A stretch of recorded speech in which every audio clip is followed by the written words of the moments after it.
Abdul Rahman from South Texas. Assalamu alaikum, Sheikh. What do you recommend for someone suffering from excessive waswaas? Question from South Texas. Wa alaikum assalam wa rahmatullahi ta'ala wa barakatuh. Suffering from excessive whisperings from Shaytan. A very common question, a very widespread problem. We've spoke about it many times in many classes.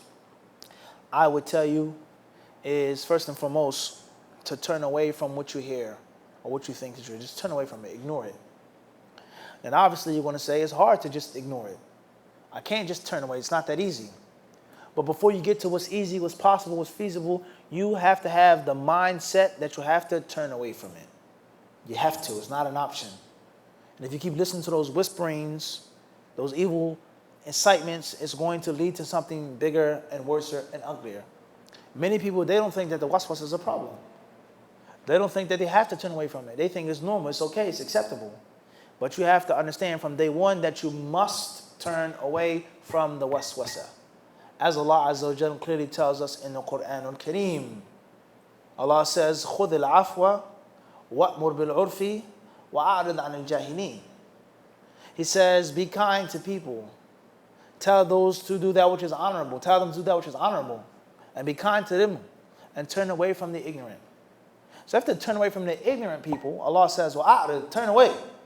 Then what about the head and the master of the ignoramuses, who is Shaytan? If you have to turn away from his soldiers, the stoops, then what about the what? The head. So you have to turn away from what Shaytan says and what Shaytan tries to get you to do and trick you and trap you up. Everybody understand this? It's obligatory to turn away from ignorant people. Let alone to turn away from what? The one who runs and who holds those ignorant people and controls them. Waliyadhu billah. So you do not have an option. It's not an option except to fight the waswasa. That's step number one. Step number two. And as I said, salah is very important because many people, they don't think it's what? Mandatory. They don't think it's that big of a deal. It's precaution. I've got to double check. No, you cannot listen to it. Number two is that once you feel difficulty and you feel hardship, know two things for sure. Number one is that there's someone who's bigger, stronger, and more powerful than Shaitan and yourself and the waswasa. You have an ally that's 10 times, 100 times, infinite amount of times bigger and stronger than this enemy.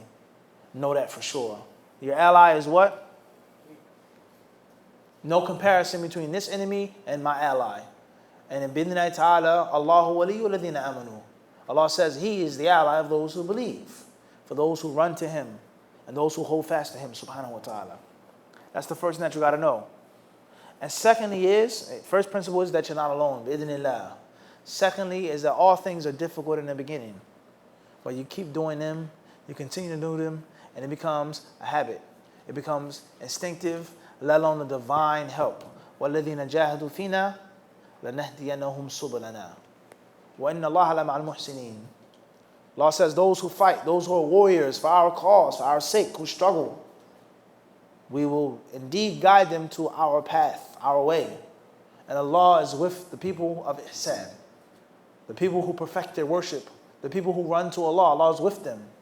So Allah is stronger. Allah is Akbar. He's bigger and greater than all things, more powerful than all things. And also, it is a difficulty only what? In the beginning. But if you remain consistent, if you remain persistent, bidnai ta'ala, it will become easy. Last but not least, is to have good companionship, good company. Always be around righteous, pious Muslims, and refrain from being by yourself. Refrain from being by yourself and refrain from having idle time. Bidnai ta'ala. Learn as much as you can. Get a strong, healthy connection with the Book of Allah subhanahu wa ta'ala, and arm yourself with beneficial knowledge. Constantly ask Allah to protect you. That's in brief. Wallahu alam.